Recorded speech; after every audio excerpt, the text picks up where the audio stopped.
Hello and welcome to Metabreakers Podcast, episode 47, starring your three hosts as normal, DmoneyGames, your pro Hearthstone extraordinaire, Warshack, our meme deck brewer of dreams, and myself, your demon hunter master, coming to you guys on a wonderful Sunday, as always, to talk to you guys about Hearthstone in general, the meta, and all of the good stuff that happened on Friday and Saturday at BlizzCon.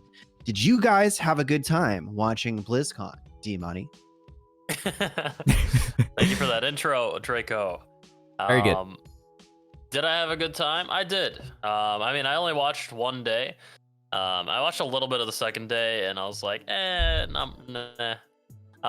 But the first day, it was very exciting to, even the trailer was really nice for it. This is probably one of my favorite trailers in a while for their expansions, and yeah, I thought it was very nice. I think there's a lot of very nice changes coming soon, and it's really exciting. And like Mercenaries, the new game mode, it looks really cool.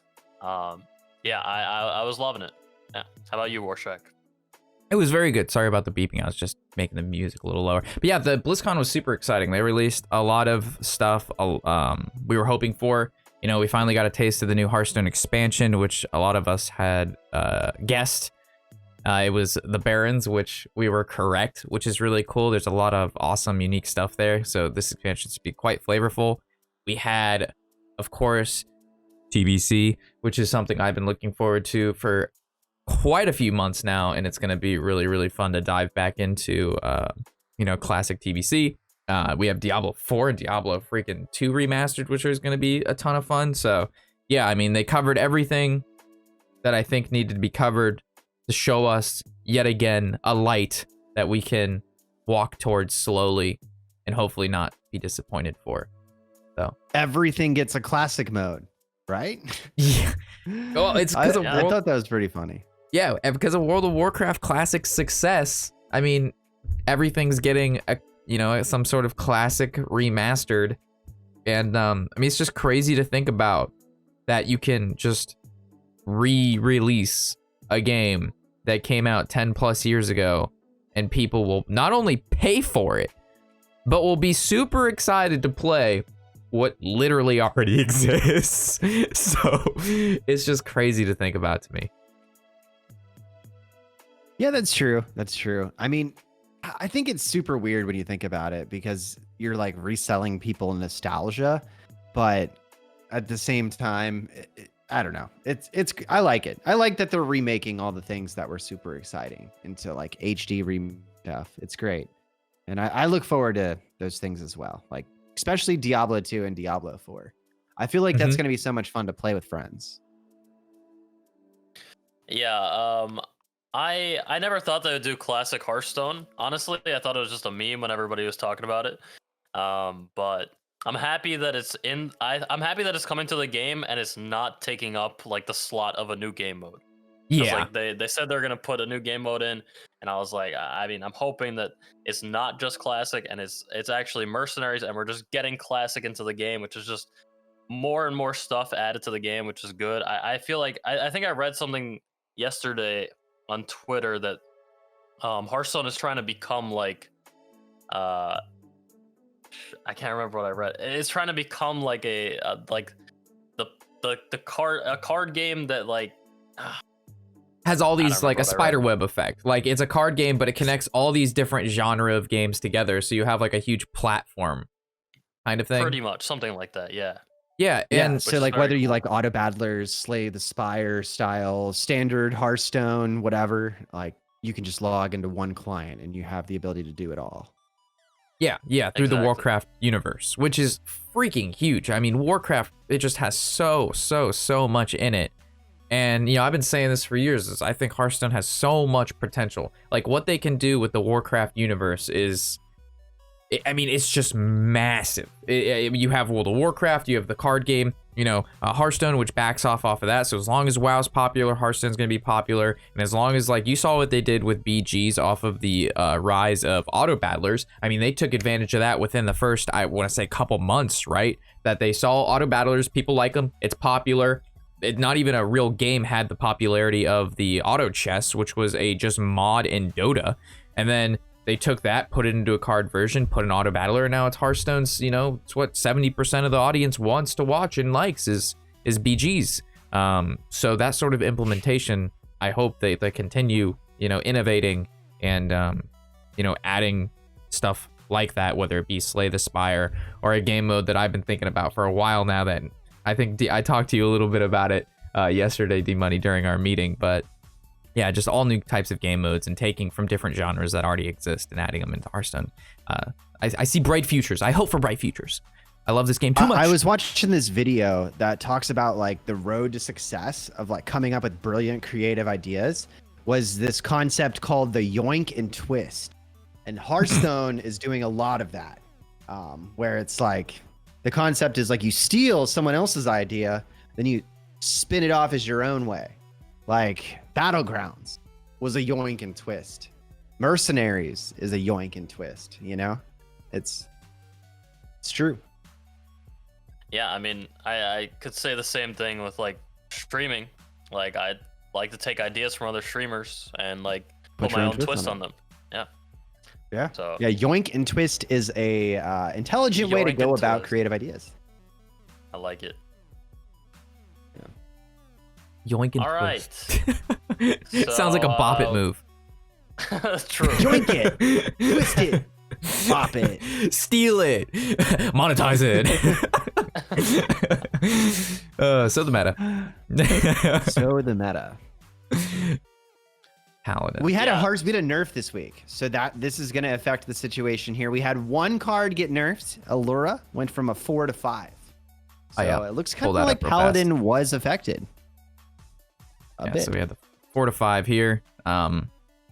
Anybody wants to talk about why that was a big deal for those who have maybe not played Hearthstone recently? D-Money. It had like an 85% chance of winning the game. If you were on coin. Yeah, Allura was way too strong, and I know you could be looking at it like, well, it's only 1 mana, it's not really going to do anything, but we talked about it in the past, like 1 mana is a big deal, or it can be a big deal. And in this case, delaying that 1 turn, it really is a big deal because you're making this huge board, and a lot of board clear potential happens on like turn 5 or 6, so you being able to actually make it to turn 5 to have that board clear potential, it's actually a big deal. And I feel like this deck is going to be a lot less popular now. Like I've still been seeing a lot of Paladin, but like now it's all Libram Paladin, which is still good, but my favorite. Yeah. It's like all of those Paladin percentile points are going directly to Rogue. Like that is pretty much what's happening here. Like all of the edge that Paladin is losing is going straight to its backstabby friend, Rogue. It's all going to the Rogue. Which, yes, we're probably going to look at a very weapon Rogue heavy meta now, if everyone isn't already familiar with that. Yeah, I've seen quite a few Twitter posts of some pretty high level players very, very frustrated with this stealth weapon based aggro Rogue.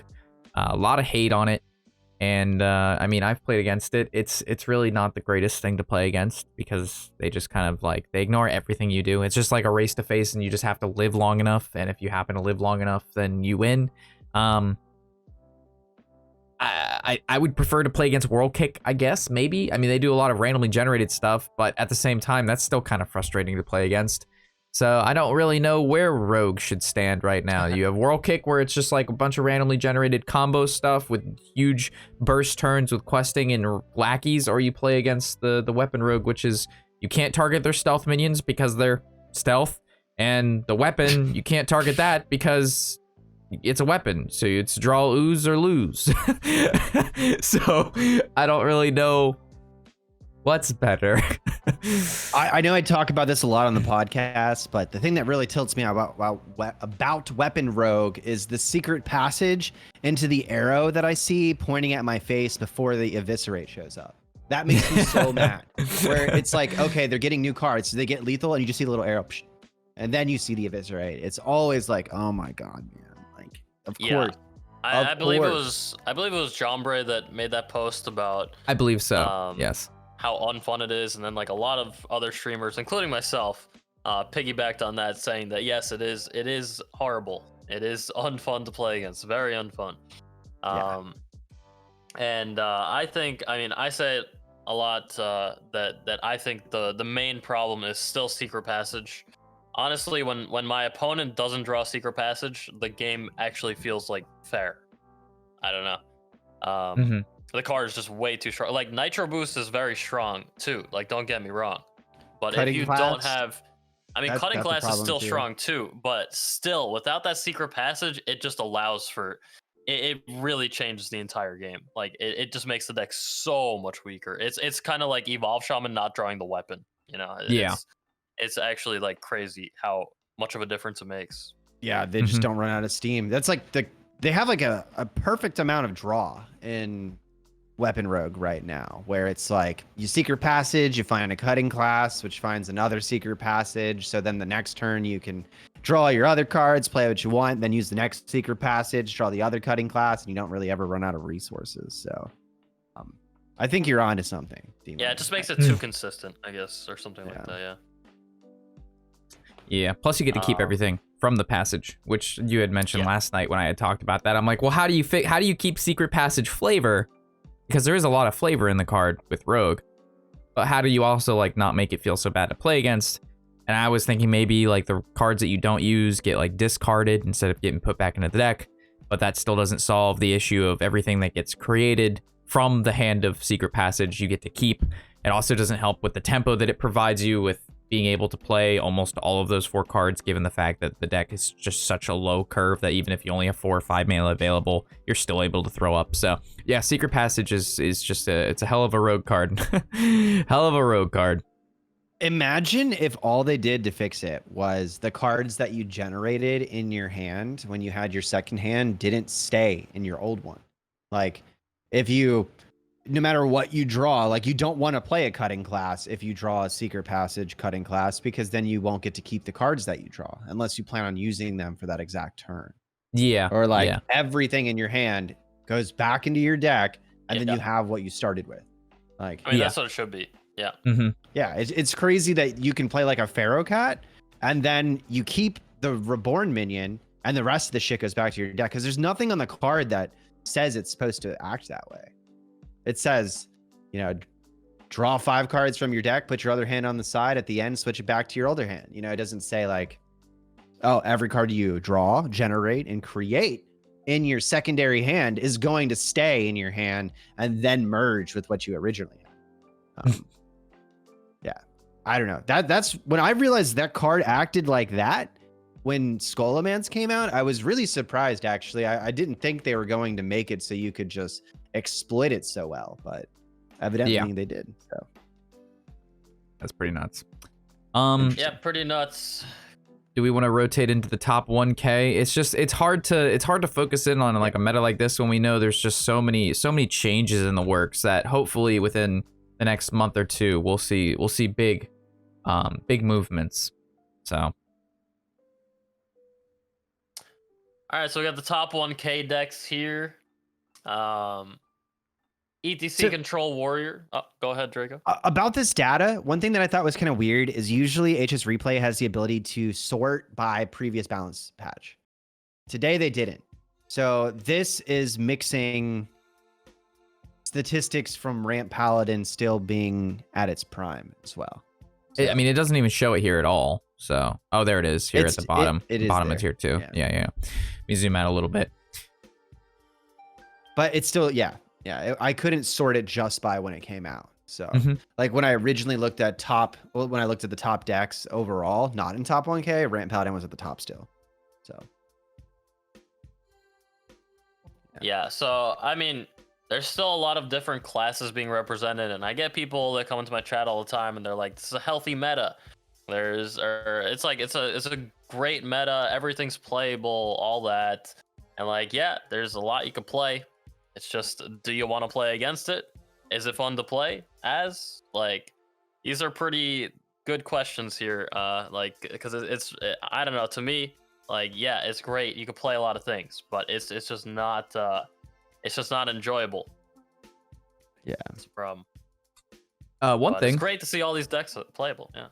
Yeah, one thing, the Priest overall was at the bottom here at 44.8, bottom of the list in regards to win rates. And then if you look at the top 1K, we have just slightly below tier 2, we've got the Highlander Priest here. So that's pretty notable. That's pretty cool that you'd see like a low win rate class, but then yet at the higher stages, you can see it performing a little bit better. D-Money himself holding up Highlander Priest. It's not me, bro. It's such a good deck. Other people are hitting rank 1 with it. I don't think it so. is a very good deck. You don't think it's a good deck? What? No. He said other people are playing it and hitting rank 1 legend. I said, I don't think They so. are. Just meaning that it's They only are. D-Money. Oh, thank you. It's not me though, but the deck is really solid because it just has. I feel like it just has an overall like really good matchup spread. Like you can win against like anything. with It's it. really flexible. So if you practice it a whole bunch and you're really good at it, you kind of know what cards are super impactful in the matchups and you lean on them heavier. You keep them in mulligans. You kind of know the way to what to look for when you're searching for cards against specific things. Like it's one of those decks that there's like a real high mastery level to it if you're familiar with it because there's so much generation as well as you have 30 separate cards. So Yeah, same with Very Grim cool. Paladin. It's a tough one. yeah. Just gotta make sure you play right. Yeah. I mean, so- some of the math is hard at the end, you know, where there's like a lot of Librams and a lot of pens. A lot of, Absolutely. lot the of math losers. it does require a lot of math, honestly. Absolutely. It's a tough one. It does. Mhm. But there are times where it just plays itself out, and that's any deck really. But yeah, nothing too crazy with the meta, but something I do want to mention. So Broom Paladin is still up there, and I do play against a lot of it, and it's still very strong. But we did get a new card into the game now. His name's Vol'jin, or whatever. Yeah, Shadowhunter Vol'jin, and he's really good against Libram Paladin in specific. So I think this is a great card to add to your deck, just in like the current meta. I mean, I'm playing against a lot of Paladins, so I really like this card in my deck. But Why would you say it's good against Libram Paladin, D-Money? good question. Thank you. Yeah, so you could swap. You could get out their Pen Flingers from their hand. You get out their Lady Leodrin. You could swap away like an 8/8 Taunt and get one of those things. Get like a Braggart or something. There's just so many things that you want to pull out of their hand, and so many things that you want to swap out of their board. Like you want to swap the minions that have the Libram of Wisdoms on them, and stuff like that. And then Yeah, you're if right. they- There's a lot of good situations for There it. Hitting are. a Leodrin would be insane. That would be absolutely crazy. And returning an 8/8 for a Leodrin without the bonus effect. Oh, you're right. Yeah. That's disgusting. Absolutely disgusting. I mean, even just for a Pen Flinger, sometimes it's just really good. They never play 8 mana. They never pay 8 mana for the 8/8 taunts. So you're putting them in a situation where that's the only way it gets back on the board. And that's Yep. awesome. Yeah, love it. exactly. And this card is very flexible as well because you can use it on your own minions. So I've done it a lot where I play Zephyrus for whatever card I want, and then I put Zephyrus back to my hand, and I have 2 Zephyrs. It's like a Shadow Step kind of as well. And he's free for all players And as it's long app. as you log in. That's very good. Yeah. I also got him. So I was playing Priest yesterday, and I had a Golden Raised Dead, and I Raised Deaded him, and you can't craft this card in Golden yet. They might put it as like a Tavern Pass thing or something in the future, but like it's not out yet, so you can't craft it in Golden. But I saw him in Golden from that Golden Raised Dead, and he looks beautiful. Oh my god! Just wanted to add that. I really love it. Yeah, I imagine you'll probably get it from like pre-ordering something or doing something that costs money. Yeah. I'm down for it. You know what I'm kind of sad about? So I don't really, I have an iPhone, right? I don't have an Android, and I used to be able to off my tablet pre-order because that was an Android device. But now they took Hearthstone off of the Amazon store on my Kindle Fire, apparently because of some argument between Amazon and Android and Apple.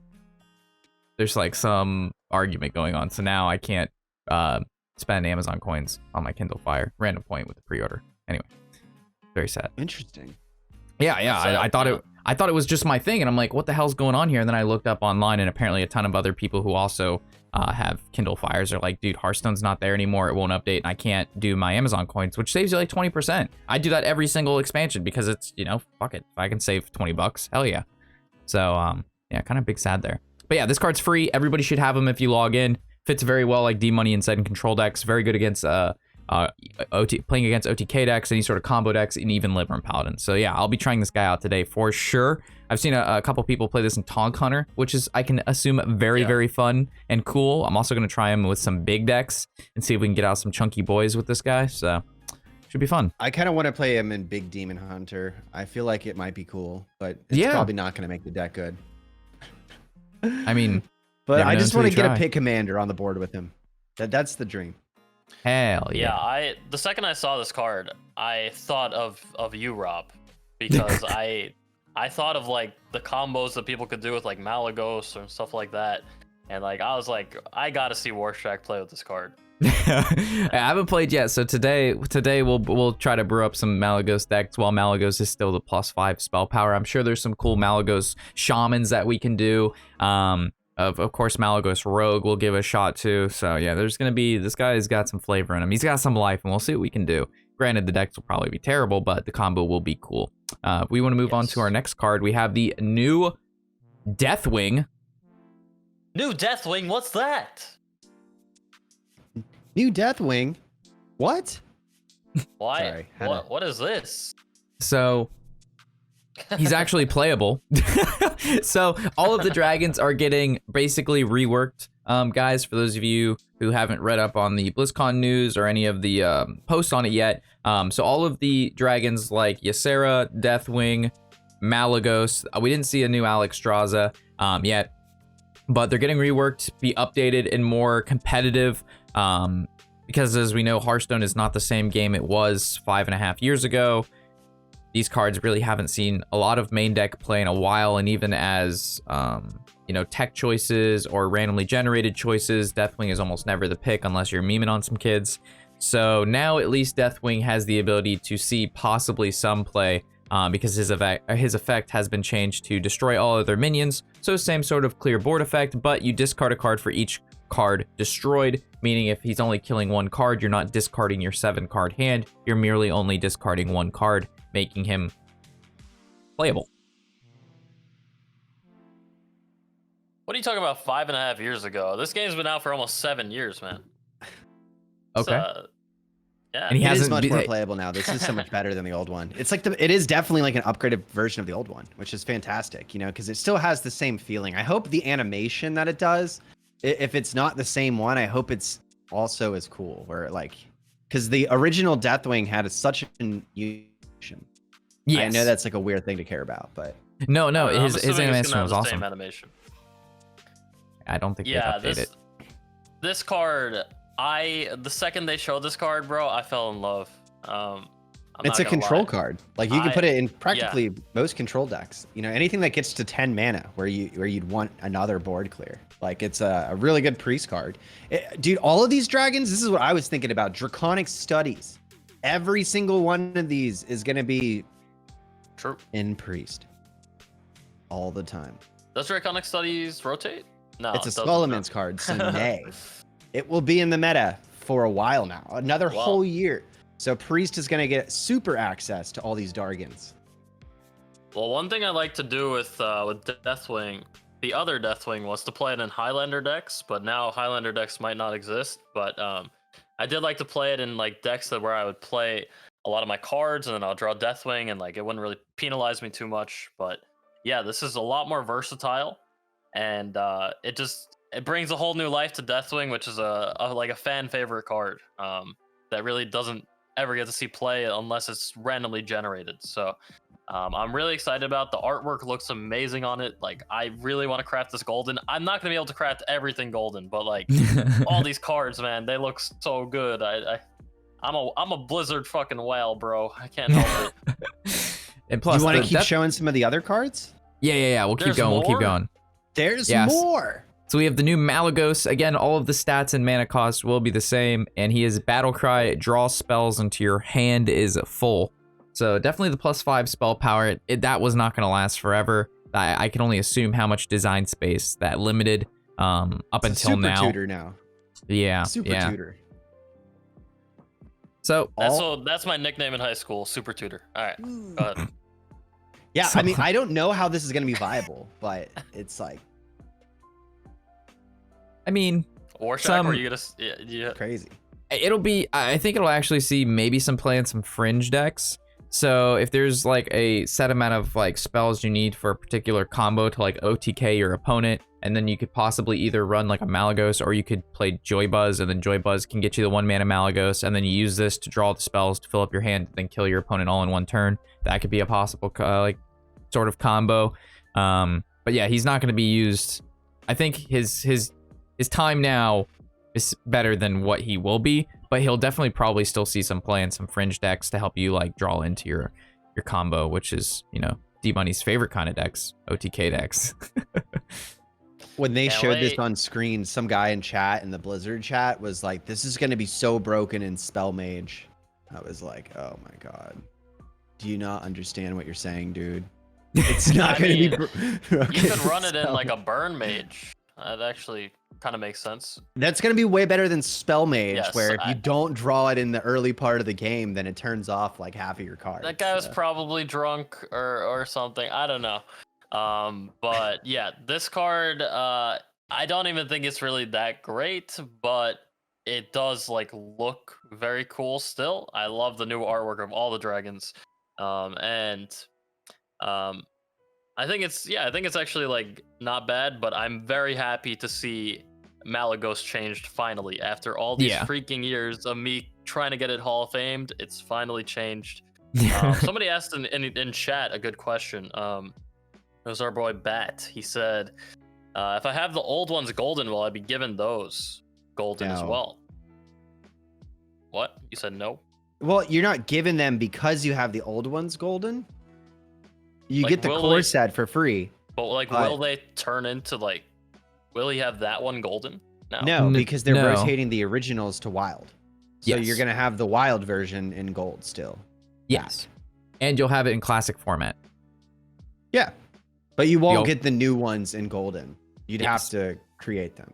Because it's like a new card. Just changing it. I didn't think the old one was like moving to wild. I thought it was just like changing the card overall. The old cards are moving to wild. So old Malagos, old Alexstrasza, old Nas, all of that. It's yeah. And they are remaking Nas, Sora, or Korra, Songbird Korra, whatever her name is, the Hearthstone dev. Korra, did say we wouldn't let Nas Dormu be left out. So we haven't seen that one yet. Or Alexstrasza. That's cool. So hopefully we'll see some updated versions of them. But the last dragon that we have to look at is Ysera. And as we know, again, same stats. The old Ysera's ability was the end of each turn. You would randomly create a dream card. A lot of times it would low roll for you. This new one is going to use a battle cry feature instead, and it adds one dream card to your hand. So you get all of them at one time. So it's a lot of front end value here. This is actually like so much better. Like most of the time when you play Ysera, it lives like what, 1 or 2 turns, maybe. Now you get all of the value of her living like 5 or 6 turns immediately, and the dream portals are very, very good. So yeah, this is substantially better. She's a value bomb. Yeah. Now, 5 cards for one. That's nuts. It's way better than Ungoro. What's it called? The Ungoro pack that we were talking about last week. No, it's not. What do you mean? I mean, you get overstatted minions. You get I mean, Nightmare as a finisher and a free sap. It's very different. I mean, the pack costs 5 mana, right? Or 2 mana actually. So you pay 5 mana, then you shuffle it in, then you get it for 2 mana, and then it could be better. The pack could be better theoretically. It's probably not going to be than these spells, but you do have the mana to play the cards that turn. With this one, you probably don't have the mana because they actually they're actually reworking the dream cards with this. So it's not going to be like the 0-cost cards, like the Nightmare one that buffs and like the sap. I think they said that the sap one, which I think is, I don't know the name of that one. I think it's just called Dream or something. I don't know. It is Dream. That's Dream. Yeah. That one, I think they said they're making it 1 mana, and it can only target your own minions, something like that. Which, I mean, then you can bounce this guy back to your hand. But I don't know if it's 1 mana or not. But they're definitely reworking those cards so that they're not like too good for this ability. But yes, this ability is really cool. I think it brings a whole new. It's just bringing a whole new light to the cards that we like, the old cards that we love, which is always a really cool thing to see. I mean, we saw it with like the old gods before, and that was really cool. Everyone loves that. And now, giving these dragons some new life, and new life, new hope. Yeah. All right, we have a ton of cards to cover, and we are go. All right, 30-ish minutes. I know. I'm just keeping us updated, so we stay on track here. We have the new Shaman Strength Totem. So for those of you unfamiliar, they are changing the Shaman hero power to no longer provide Wrath of Air Totem, which is the +1 to spell power. And they're going to be changing that out for the Strength Totem. And at the end of your turn, give another random friendly minion +1 attack. I am personally not a fan of this. I don't think this is... I mean, it's okay, but I don't like... What if you have no minions out? Like, it just feels terrible. Well, if you have any other totems, that's the most common scenario. So you're going to make your totems able to attack most of the time. Like, maybe. I feel like most of the time when you play a totem, there's another totem on the board. Maybe. Right? Sometime. Maybe. Could. Maybe. I mean, I'm personally a big fan because I hate the spell damage totem. I think it's too good a lot of the time, and like when it gives your opponent lethal randomly, like when they have to roll a 1 and 4 to win the game, it's just like, I don't know, it doesn't feel great at all. So I like just like eliminating that as an option for a high roll, and I think this guy's pretty cute. It's also like a pretty good totem overall. I think it's decent. It's not bad. Like, I just better than the 1/1. the Searing Totem's depressing. Value.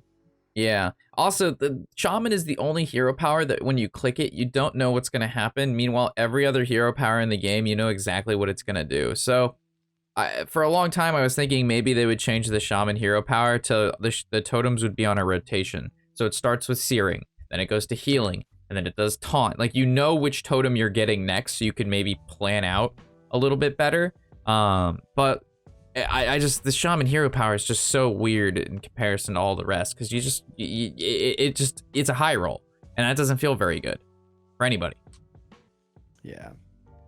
So. I mean, that's what I'm saying. Like, the high roll of getting that spell damage totem was like, it was, but the totem synergizes. Yeah, but it's all like, that's a hero power inherent problem. That's not necessarily that the air totem's fault. He's just a little air totem. He's doing whatever he can. I mean... And then it works so well with Shaman. Like, Shaman is known for like casting nature spells and like being one with the air, and now you just took away the air totem. So like, now you have this little piece of poop. I don't know. Not a fan. You don't need air. You just need strength. Duh. No strength. Air, baby. All right. Yeah. Blade Master. I like this card a lot. It's cool.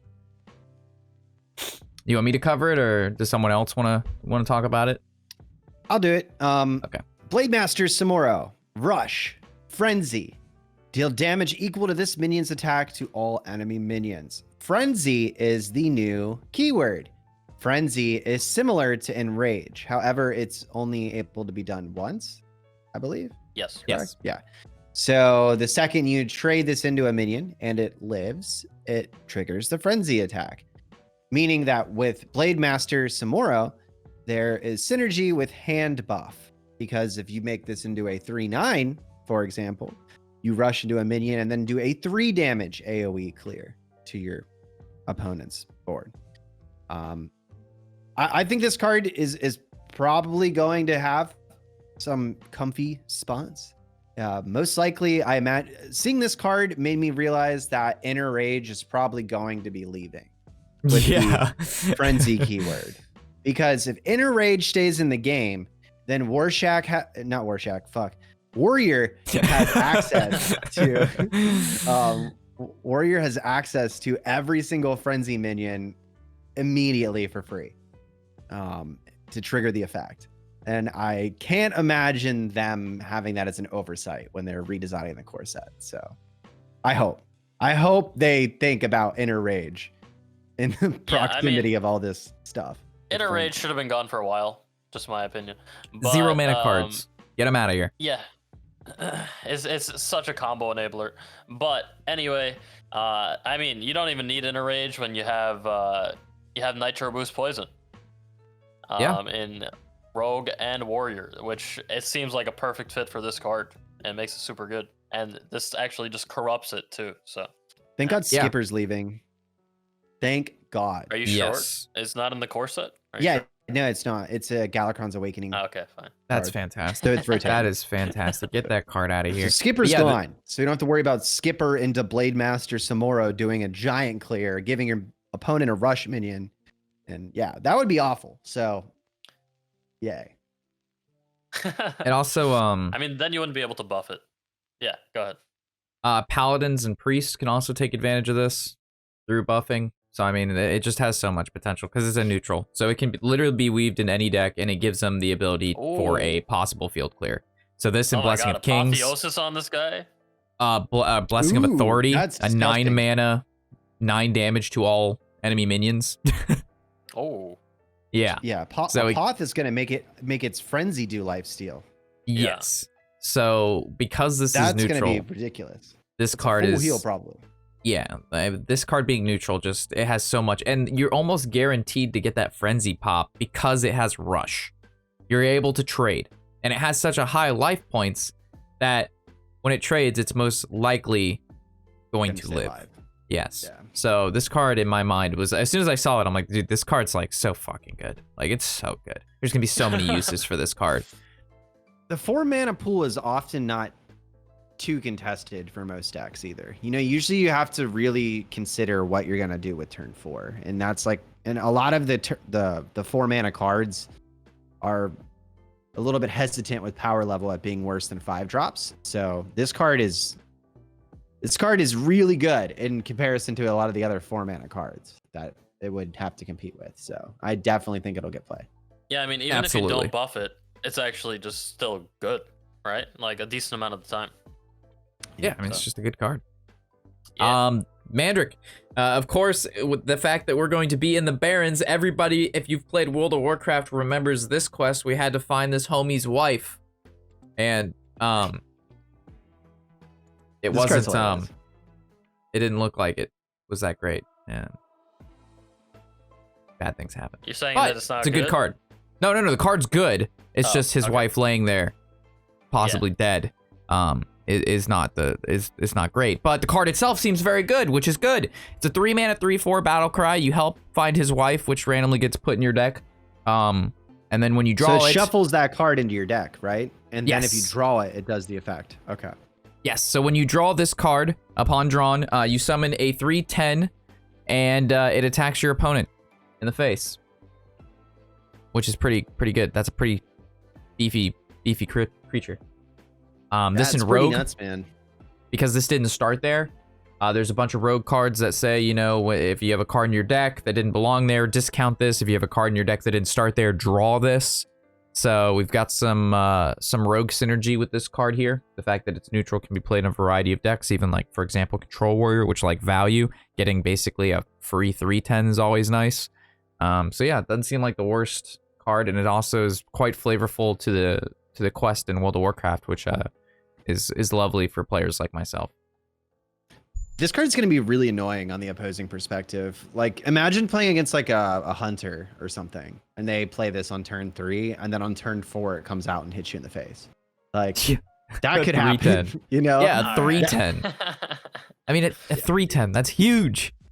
Every time this thing comes out, you're just going to get kind of pissed. You know, like on the opposing perspective, you're going to be like, okay, great. That's like only if it comes out really early. Yeah, that's true. Like it's going to happen to you. It's like not too big of a deal. It's going to happen to me, yes. But I don't know. I feel like this is really, like Shmi guy says in chat, I feel like this is only like a rogue card. I don't know. Because you probably want to play it in a deck that just draws a bunch of cards really quickly. And that's I can see it being played in Control Its Warrior. stat line is fine, though. It's got a fine stat line. Like, you don't really, like...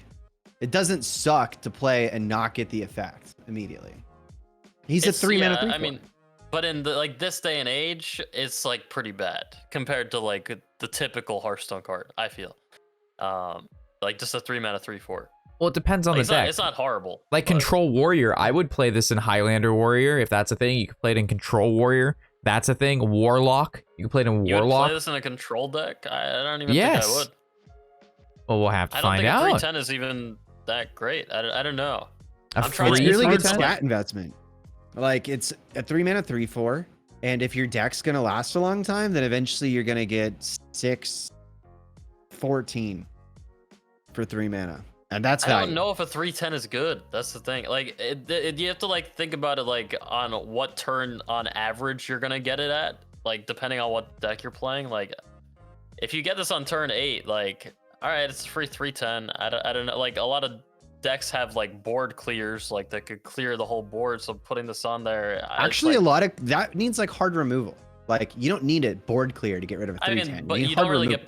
you don't really get punished for leaving it up in a lot of circumstances, I would feel, because it's just a 310. Like, you have to be playing a class that has a buff for it, which isn't really every class, but I think you've been playing too much Priest, that every minion to you is just insignificant. Like, it doesn't matter what your opponent does, because you're either just going to steal it, you're going to take it, you're going to, like, seduce it, you're just going to make it go poof, you're going to plague it, you're going to soul mirror it. It doesn't matter what your opponent does. You've been playing way too much Priest, D-Money. Me and Draco understand the respect that we provide minions that have a 310 stat line. We know what it means to bring one of those out. We actually spent mana.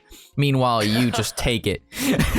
Do you know how many times that 310 is going to be able to hit face if you're playing against like a demon hunter or a druid? I was actually just thinking I was gonna ask you if this would be a demon hunter card. I mean, they do draw very quickly. It could be a demon hunter card, maybe. It depends on what the slower demon hunter decks feel like. But at the same time, like if someone plays Mankirk against me as a demon hunter player, and then a 310 comes out, I have no convenient way to deal with a 310. A 310 is not going to come out for a while, though. That's the thing. That's still like, fine. I can't put 10 damage into a 310, like unless I have like some crazy fucking blade dance turn. You'll kill them before that happens. Like, let's hope.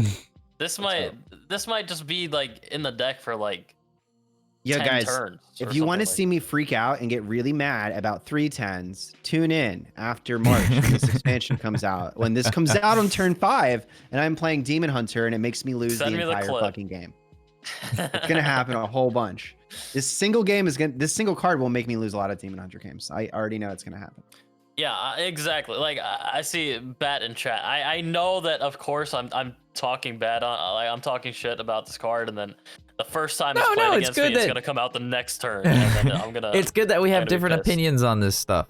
I mean, it provides for healthy discussion, but also, if we can make more battle cries trigger and we can shuffle a whole bunch of his wives, and then we can play the card that draws all those cards, we get the 3 of his wives out, and then now we have 930 on the board. Now we're talking. Good thing to remember is if you use Polk Out, you shouldn't play this card because it will unpolk out your deck. So that is true. Thank you, Draco. All right. All right. Vanessa. I actually think this card's insane. I think this card is so cool. Me too. Yeah, it's really gonna make order matter when you're playing against rogues. It's gonna feel so. The craziest thing is, so like imagine Rogue Mirror, and someone plays Shadow Step as their last card, like to bring like a Hanar back to their hand. So then you play a card and then Vanessa to get the Shadow Step, and then you Shadow Step Vanessa back to your hand for 0. Just telling your opponent that whatever the last card they play, you're gonna get it for free if you want. So it's just like crazy counterplay. I mean, I'm hoping that Shadow Step is not in the core set. That's true. But, Same. Let's hope. Vanessa, yeah, this card is really cool. I think it's very strong. I know Jay Alexander, who plays like only Rogue.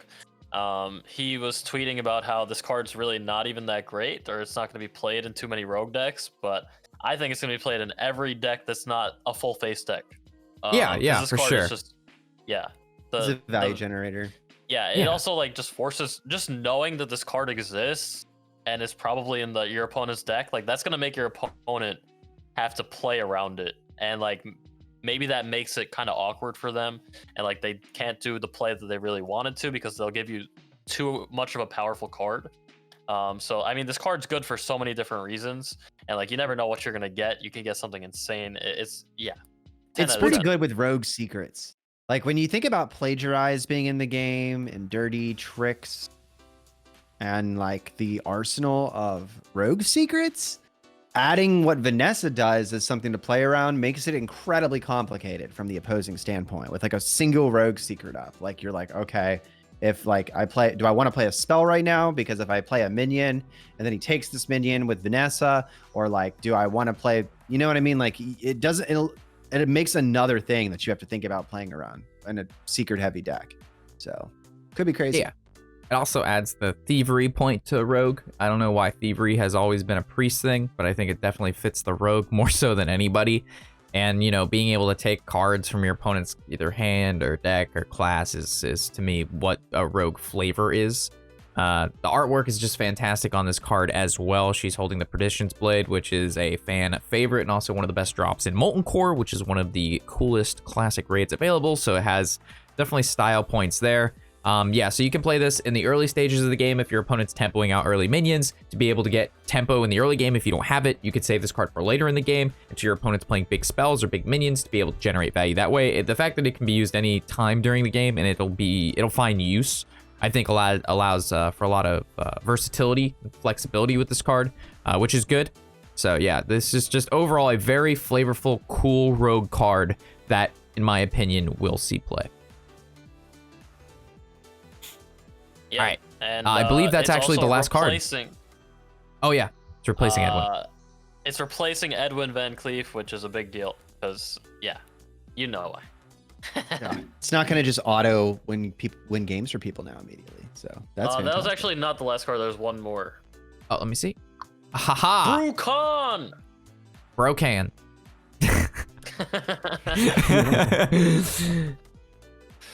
I hope Lightning Bolt rotates, because if Lightning Bolt doesn't rotate and Lightning Bolt is a nature spell, that is scary as fuck.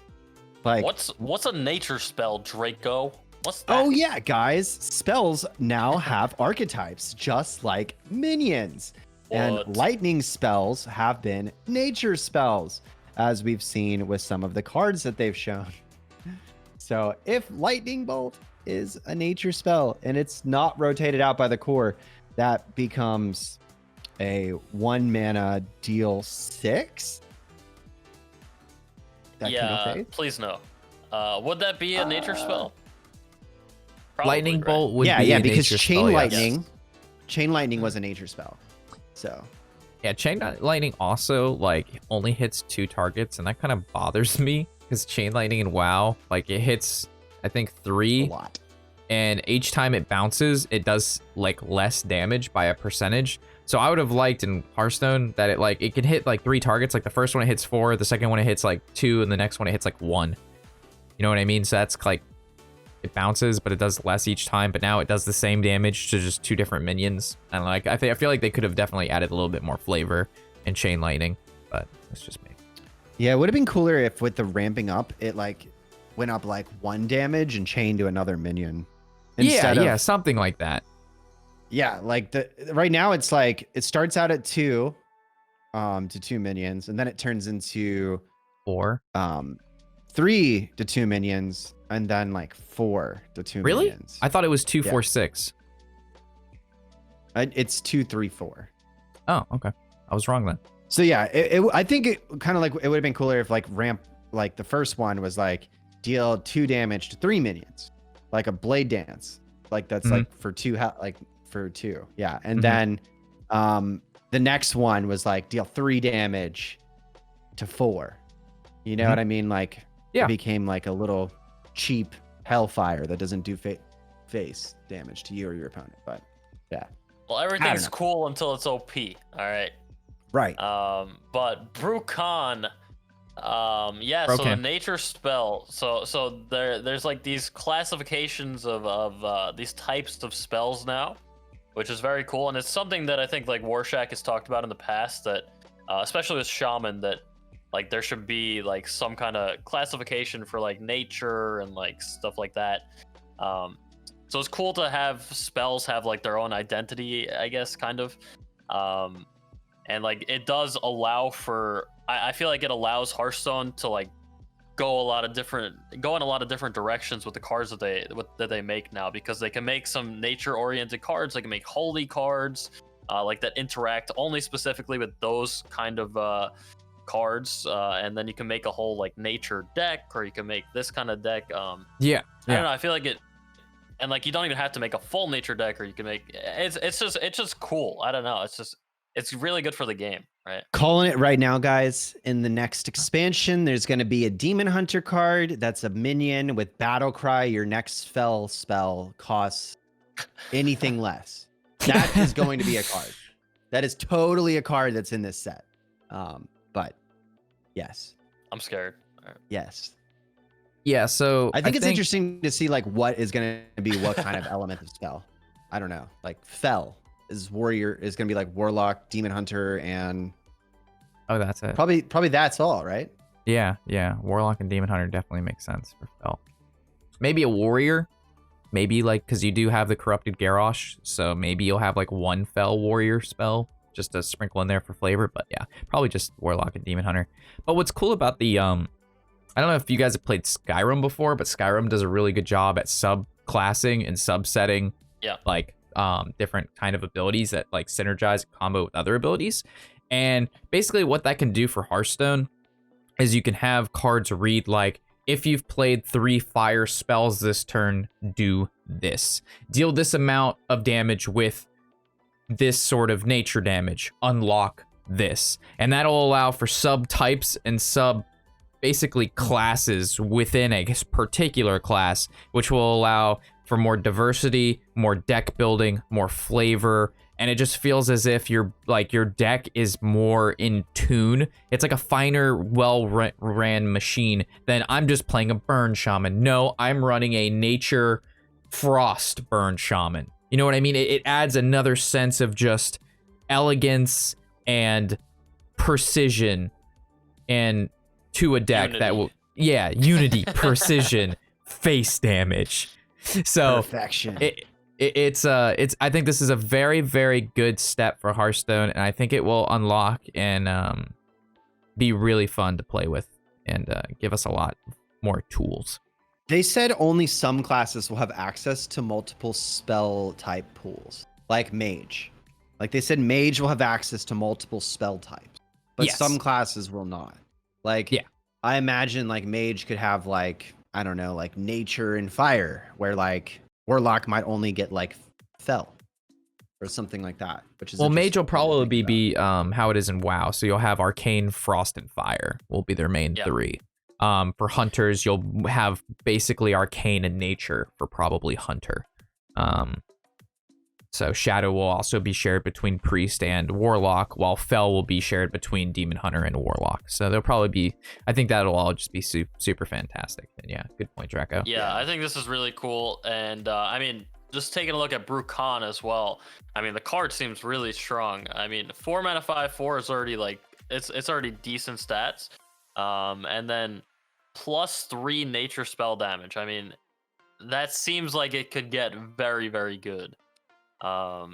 Even if somebody in chat was saying it before too, if you play Raz the next turn after this, if this guy stays around, which is probably not going to happen, or if you wait till turn 9, that's a 4 damage AoE, 3 damage AoE.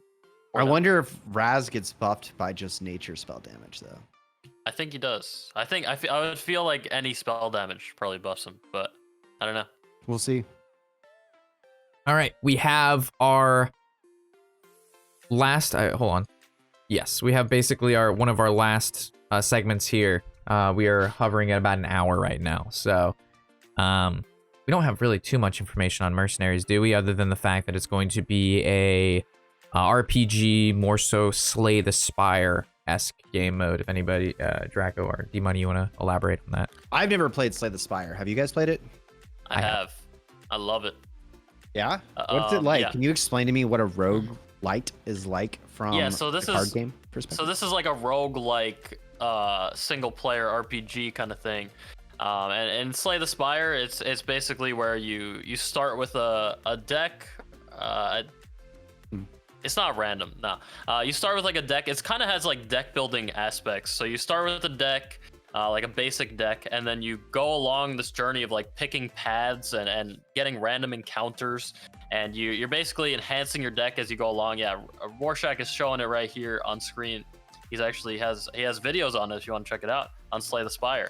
Yeah, you go through, you enhance your deck as you defeat these levels. You get random encounters that can give you more gold to spend at shops, stuff like that. You're basically going on an adventure, which is like what a role-playing game is kind of trying to do for you. And it's in a card game format, so it's like a deck building RPG, and it's really, really fun. I mean, I don't really like single player games personally, but Slay the Spire, that is a great game to me. And just yeah, it's if Hearthstone does it in a similar kind of way, I think that would be like a home run. And they also sorry, I just wanted to add that they also did hint at Mercenaries becoming multiplayer at some point, or having multiplayer aspects to it, which would be super, super cool, because that would be like the first time.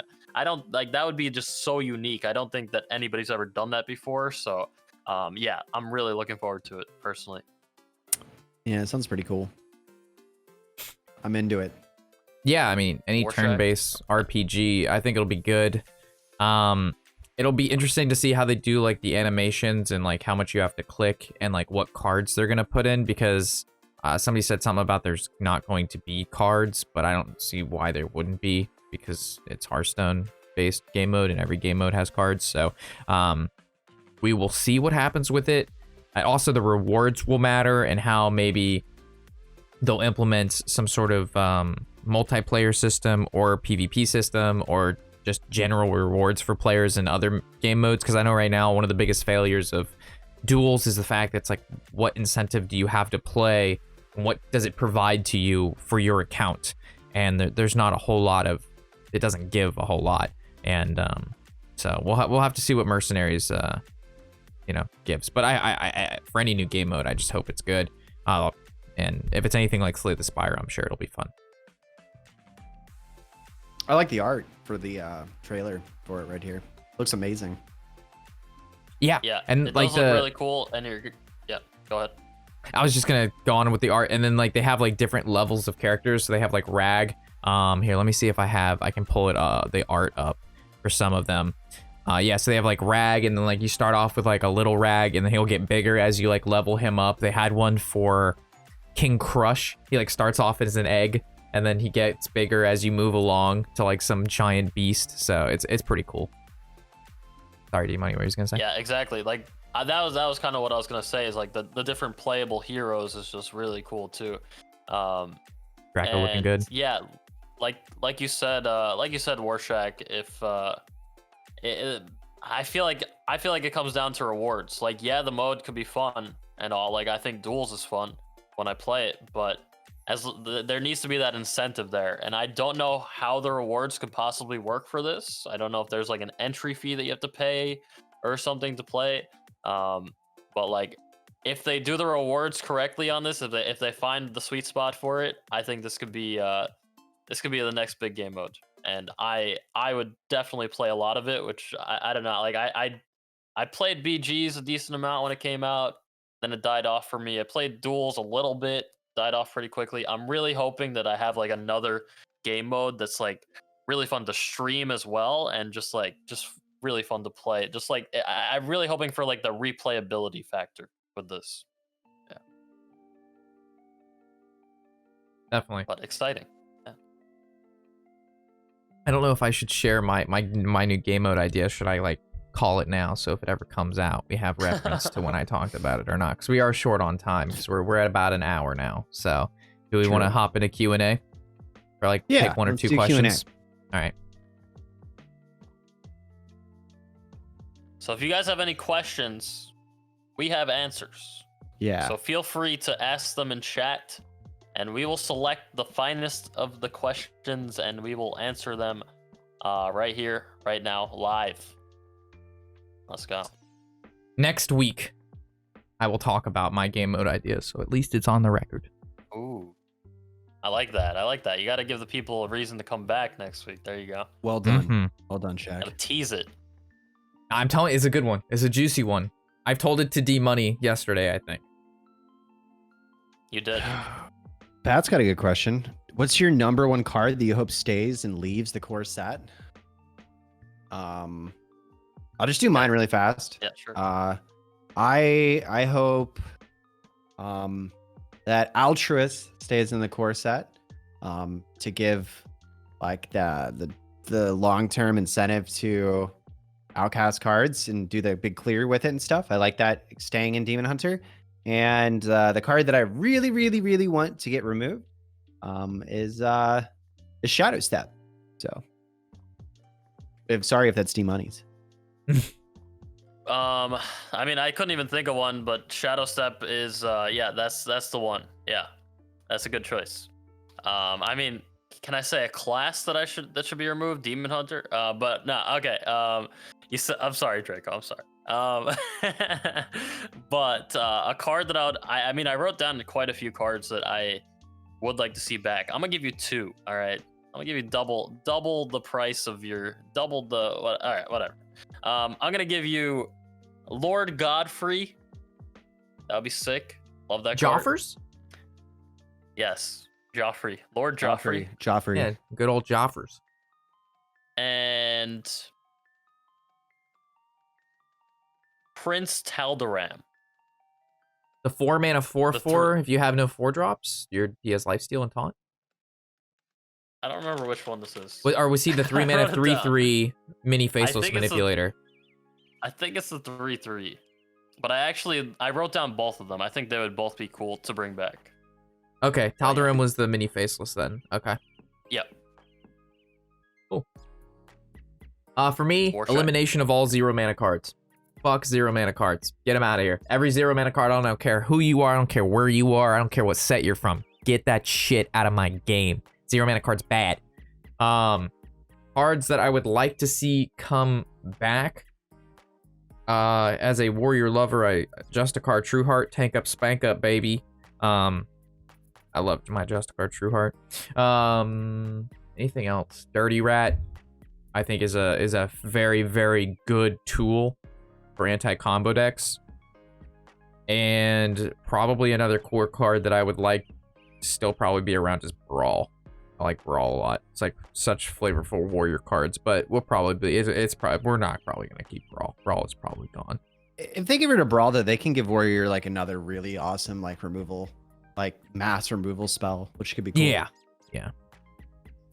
I can't really see them getting rid of Brawl. I don't know. I feel like that's just like a staple, even though it's been around forever. I don't know. Yeah, it's just so core to feel Warrior. weird.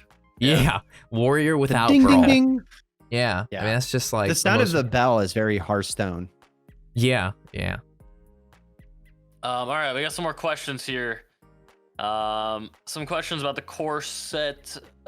If we own the core set card, should we disenchant them now since we're unlocking it for free next expansion? I don't think it makes sense to disenchant anything, because if it's out, like, you're gonna be able to disenchant it anyway. So, Yeah, there's I don't not a think it really benefit makes to doing it sense. early. Yeah, no point. There's not a benefit to doing it Yeah. early. Yeah. I mean, if you don't want to play Wild ever and you like want to play something now, I guess you could disenchant cards from the core set to make cards that you can play with now if they were from like the last rotation year that you know are going to be in the game. Yeah, I mean, we don't know exactly which cards. Like, we know a few, like Flying Kraken had said here. We know that Swipe, Wrath, Savage Roar, and Bloodlust are not returning. But I mean, you can't even disenchant half of those. You can only disenchant Wrath and Savage Roar, or no, it's not even Savage Roar, right? Just Wrath, which is a common. So I mean, it's probably not even worth it at this point. You might as well just wait, and then disenchant them. I don't think you're gonna get your full. You're not gonna. It's not like a card is like being nerfed or something. So I don't think you get the full value for disenchanting it after it rotates out. I think you're just gonna get like the regular disenchant. So yeah.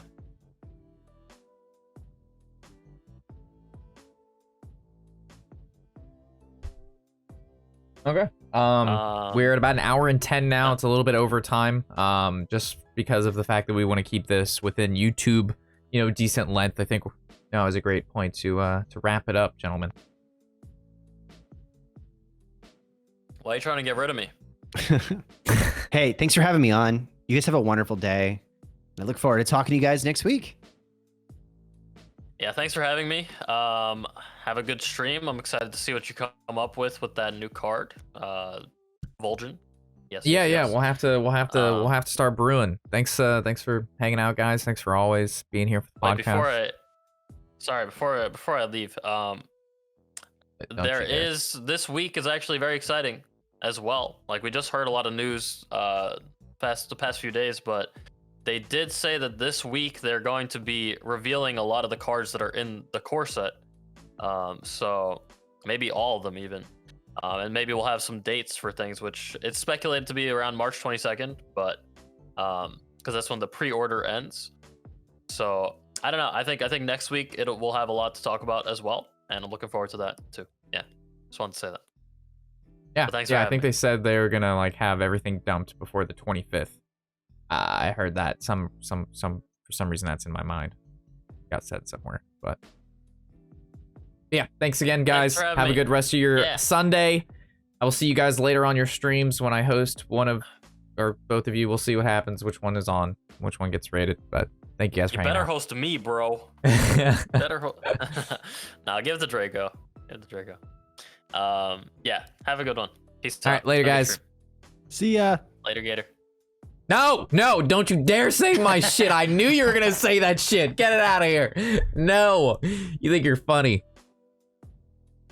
Bye, guys.